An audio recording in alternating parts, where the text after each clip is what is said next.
خاوتي خواتاتي اليوم راح نبداو هذا لو نيميرو تاع عبدو دواسان en parlant de Sonatrach, du pétrole et du gaz algérien. في لو ديسكور في الخطابات السياسيه في بلادنا يقول لك بلي العمود الفقري لا كولون فيرتيبرال دو ليتا سي لارمي ناسيونال اي بوبولار. C'est l'institution militaire, c'est les services de sécurité. C'est totalement faux.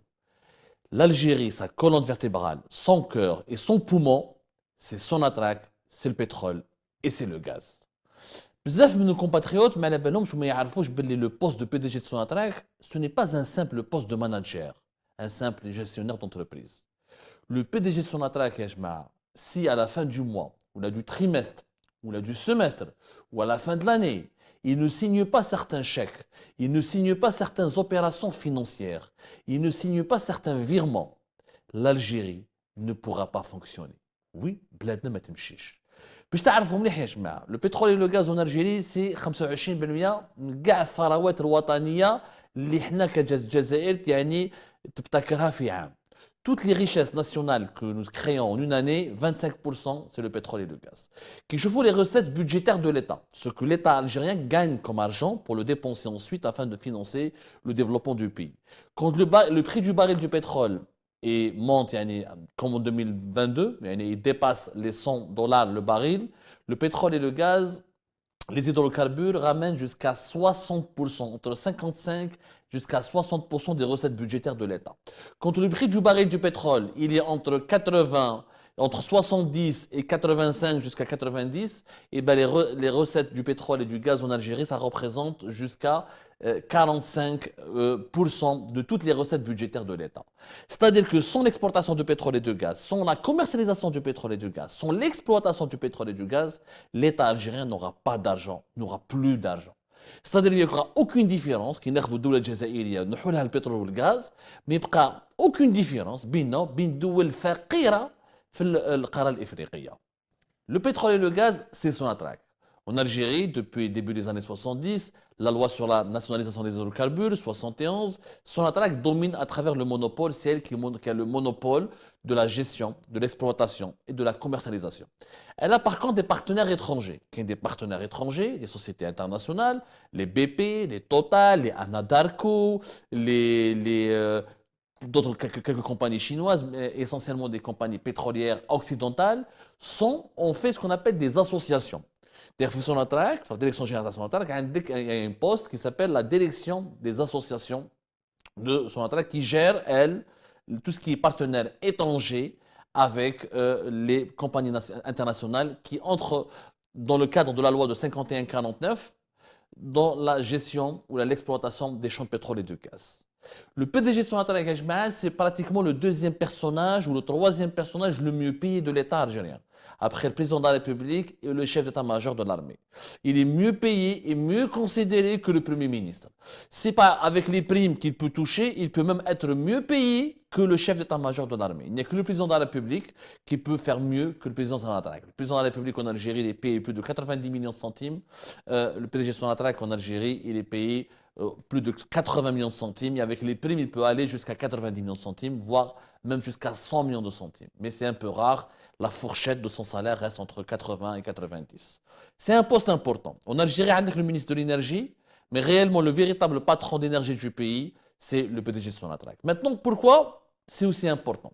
Parce que le pétrole et le gaz, c'est la colonne vertébrale de l'État algérien. L'Algérie, officiellement, parce que qu'il y a les informations qui circulent à l'importance du pétrole en Algérie, qu'est-ce qu'on a comme richesse pétrolière, est-ce que l'Algérie est un grand pays pétrolier.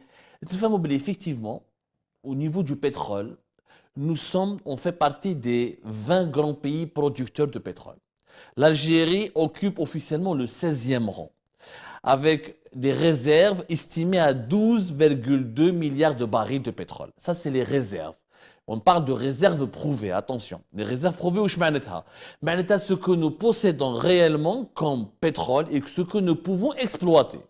Après, malheureusement, le chiffre de 12,2 milliards de barils de pétrole, c'est un chiffre qui n'a pas évolué depuis 4 ans ou 5 ans. Pourquoi? Parce que les efforts qui ont été consentis, qui ont été fournis pour faire de l'exploration de nouveaux gisements de pétrole n'ont pas abouti à de nouvelles découvertes capitales. Alors la production par jour de l'Algérie, elle évolue entre 1,2 à 1 million de barils. Mais ça, c'est une moyenne. Historiquement, l'Algérie, elle avait un meilleur niveau de production. Qu'on a, par exemple, dans les années 2008, 2009, on pouvait flirter avec les 2 millions de barils par jour. Au début des années 2000, à la sortie de la décennie noire, notre appareil productif était faible, mais avec les investissements qui ont été fournis de 2000 à 2010, on a 1 800 000, 1 900 000. Malheureusement, comme les réserves n'ont pas été renouvelées, comme on n'a pas découvert de nouveaux gisements de pétrole, les deux grands gisements en Algérie, c'est Hassim Saoud ou le Merk. Le Merk, les deux sont Berkin. Les deux sont Flawilaïd ou Werkla. Les deux grands gisements de l'Algérie, et de Homa. La production, elle a commencé à baisser à partir de 2019. Oui, on a commencé à produire 1 million de barils. Oui, en réalité, qui dit 1 million de barils, qui trouve les chiffres officiels, l'Algérie qui est membre de l'OPEP, parmi les 13 pays membres de l'OPEP, et que la capacité de production de l'Algérie est de 1 million, 1 million 100 000, 1 million 200 000. Mais dans la réalité, on produit moins de 1 million de barils par jour. Depuis 2019, on est dans les 900 000 et quelques. Et depuis 2020, les pays membres de l'OPEP, dès l'OPEP+, l'OPEP+, c'est un groupe de 13 pays membres de l'OPEP, plus 10 autres pays, ça fait 23 pays qui sont producteurs de pétrole. Les TFA ont fait avril 2020 pour plafonner les prix du baril du pétrole. À cause de la pandémie de la Covid-19, rappelez-vous, le baril du pétrole est à 30 $, ou la même soit moins de 20 $, pour remonter les prix, pour gérer entre l'offre et la demande. Ils ont tous les pays, grands pays producteurs de pétrole, l'Arabie Saoudite jusqu'à la Russie, en passant par le Canada, le Mexique, etc., et l'Algérie, etc., les autres pays du Golfe, l'Irak, etc., ont fait l'accord OPEP+. Où là, on a un quota. C'est-à-dire que l'Algérie, on n'est pas souverain à 100% dans notre production du pétrole. On a une politique de quota. Dans le gaz, on est totalement souverain. Il n'y a pas de politique de quota. Mais on a l'équivalent de l'OPEP au niveau du gaz. Quelle est notre organisation mondiale, le Forum des pays producteurs de gaz. On va en parler dans une prochaine émission. Mais ça ne marche pas du tout comme le pétrole. Il faut savoir que sur le marché mondial de l'énergie, le pétrole est plus recherché, plus consommé que le gaz naturel. D'ailleurs, les prix du gaz naturel ont été longtemps indexés sur les prix du pétrole. Il y a à peu près depuis 10 ans, on essaie de créer un marché gazier indépendant. Et le gaz commence à prendre de l'importance parce qu'avec les économies vertes, les énergies renouvelables, on essaie de diminuer la consommation et du pétrole parce que le pétrole est hyper polluant. Et on essaie de développer plus le gaz parce que le gaz, dans certaines de ses utilisations, il peut être considéré comme une énergie renouvelable. Mais ce n'est pas encore le cas à 100%. Le monde est dominé par la consommation du pétrole. Donc c'est pour ça que le pétrole, c'est l'énergie, on parle de l'or noir. C'est l'énergie qui coûte le plus cher et c'est celle qui ramène le plus d'argent aux pays qui la produisent. Par contre, nous sommes un pays plus gazier que pétrolier. Vous savez la production des hydrocarbures dans notre pays, 66% de tous les hydrocarbures que nous produisons, parce que le pétrole, le gaz, il y a d'autres, les condensats, il y a plusieurs types d'hydrocarbures. Ceux qui sont les plus connus, c'est le pétrole et le gaz. Dans l'ensemble de la production algérienne d'hydrocarbures, nous avons le pétrole et le gaz, mais c'est le gaz qui est le plus. 66% de nos hydrocarbures, c'est du gaz. Le pétrole ne compose que 24% de notre production nationale des hydrocarbures. دونك لازم هذه قليل من الجزائريات والجزائريين على بالهم باسكو يقول لك في بلاد كي تسمع الناس تهضر يقول لك عندنا البترول on n'a pas beaucoup de pétrole on a du pétrole mais pas autant que le gaz. Notre pays est dominé par le gaz. Et quand on compare l'Algérie avec les autres pays pétroliers, notre production, elle est de plus en plus faible.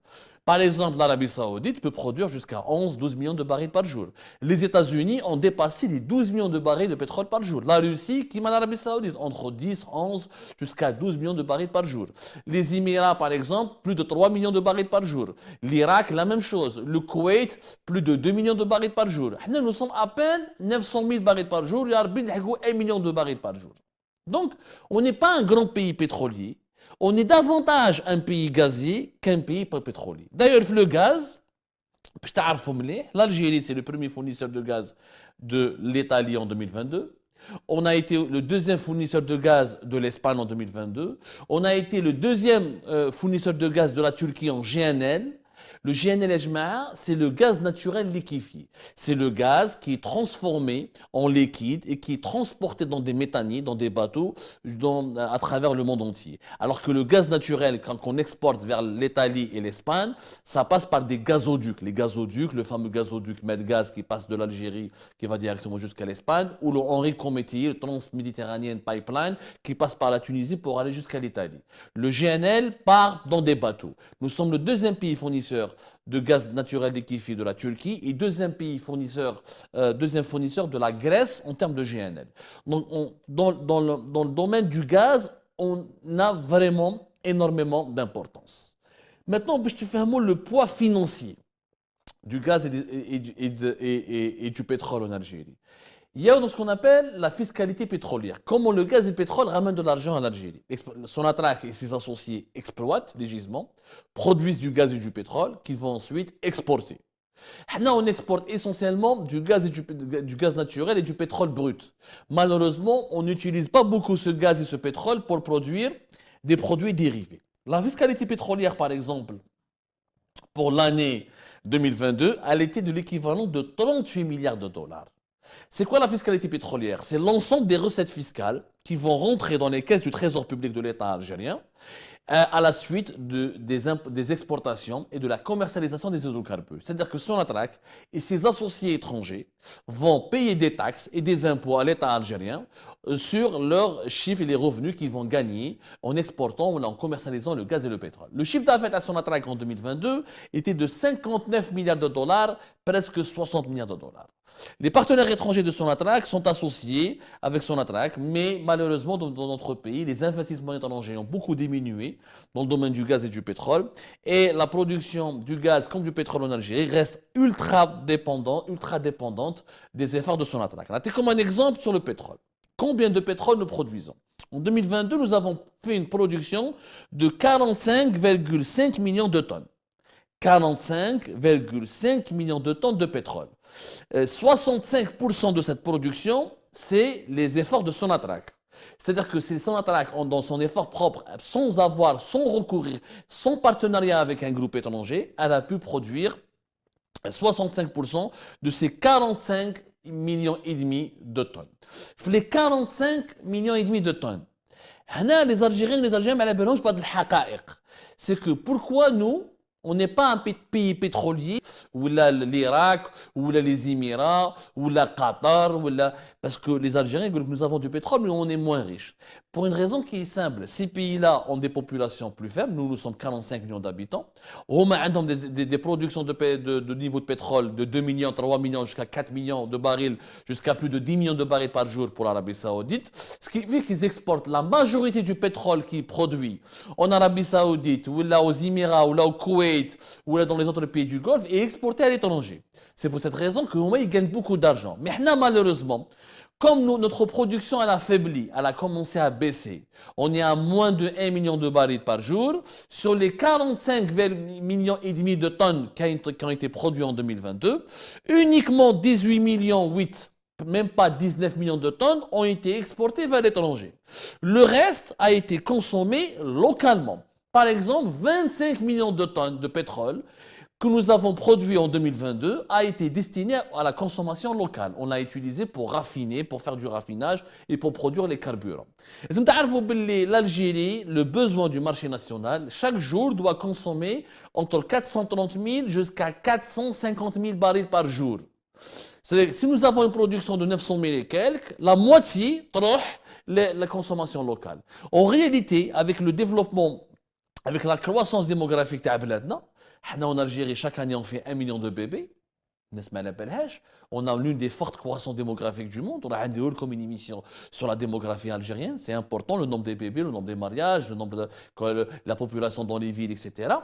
Avec 45 millions d'habitants, jusqu'à maintenant, entre 50 jusqu'à même 60% de notre pétrole part pour la consommation locale. Du coup, il ne nous reste pas beaucoup de pétrole à exporter vers l'étranger.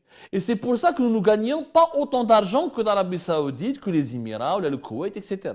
C'est vrai qu'ils trouvent le chiffre d'affaires à son attraque, ils disent 2022, on a presque 60 milliards de dollars.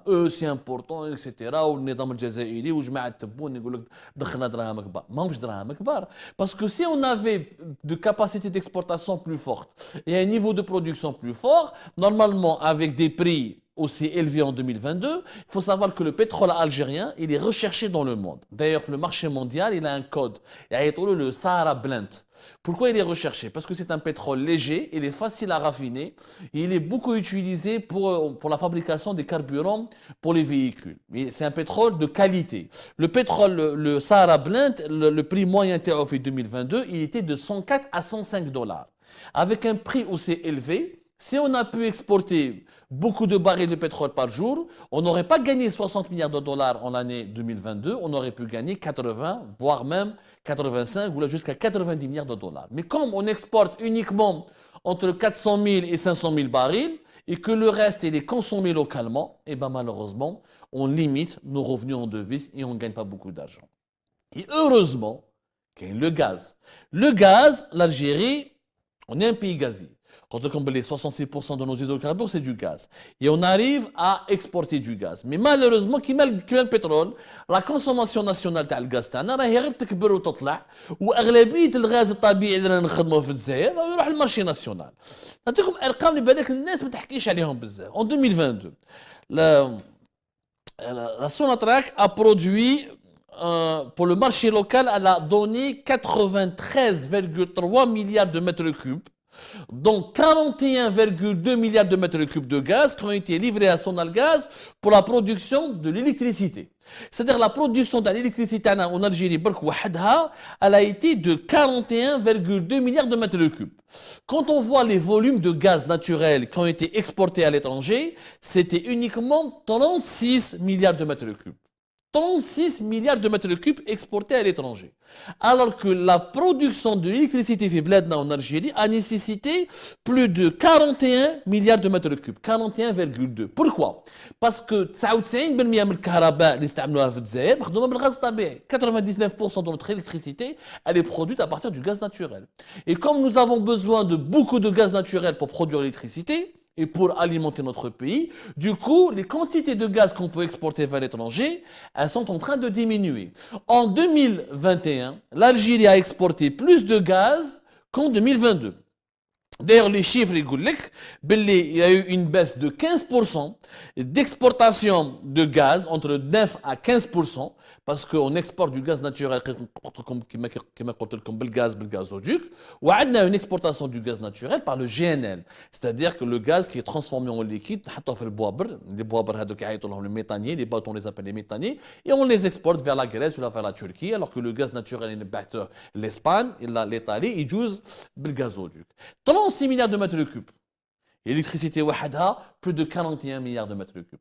60 à 65%.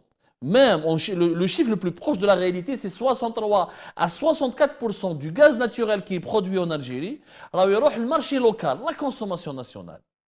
C'est pour ça que des pays gaziers comme le Qatar, par exemple, gagnent beaucoup plus d'argent que l'Algérie. Pourquoi? Parce que le Qatar, ils sont 400 000, 500 000 habitants, les vrais Qataris. Avec les étrangers et tout ça, ça fait même pas 5-6 millions d'habitants, à tout casser. Nous sommes 45 millions d'habitants et nous avons besoin de gaz. Et 99% de notre électricité, elle est basée sur le gaz. Et quand tu exportes moins de gaz, comme lorsque tu exportes moins de pétrole, tu gagnes moins d'argent et moins de devises. Donc, المعادلة اللي رانا فيها اليوم المعادلة الاقتصادية المعقدة qui est très compliquée يا جماعة, c'est qu'aujourd'hui, le pétrole et le gaz, c'est à travers Sonatrach la colonne vertébrale de l'État algérien. C'est 60% jusqu'à entre 55 et 60% des recettes budgétaires, c'est 25% des richesses nationales, c'est ce qui fait nourrir les Algériens, c'est 98 entre 92, entre 96 à 98% des recettes d'exportation du pays, et en devise. Sans le pétrole et le gaz, on n'arrive pas à vivre. Sauf que l'argent qu'on gagne, le pétrole ou le gaz, c'est vrai qu'en 2022, on a gagné plus d'argent par rapport à 2021. Et pourquoi? Parce qu'en 2022, les prix étaient très élevés. Vous allez voir cette année 2023, on va gagner beaucoup moins qu'en 2022. Et si vous allez comparer l'année en 2011 et en 2012, ou là en 2010, l'Algérie a gagné, notamment en 2011 et 2012, elle a gagné beaucoup plus d'argent que durant l'année 2022. Et pourtant, les prix en 2011 et en 2012 étaient pratiquement les mêmes, entre 120 et 120, entre 120 et 130, 120 et 130 pour le baril du pétrole. Pourquoi? Parce qu'en Algérie, de 2011 et à 2012, on avait un niveau de production de gaz et de pétrole plus élevé. Il y a jusqu'à 2014-2015, l'Algérie pouvait exporter plus de 60 milliards de mètres cubes de gaz à l'étranger. Depuis pratiquement 2018-2017, on est à moins de 40 milliards de mètres cubes. Je vois comment nous sommes en train de chuter. وهذه الجزائر والجزائريين ما على بالهمش بها كاين في الشارع dans la rue يقول لك nous avons du pétrole et du gaz normalement كاع رانا عايشين ملاح. Eh ben non, nous avons de moins en moins de pétrole et de gaz. Et le problème, c'est que nous sommes encore dépendants de cette richesse qui est en train de se tarir, qui est en train de disparaître, qui est en train de diminuer dangereusement. Et cette dépendance, nous la payerons très très cher. Et nous sommes en train de la payer très très cher.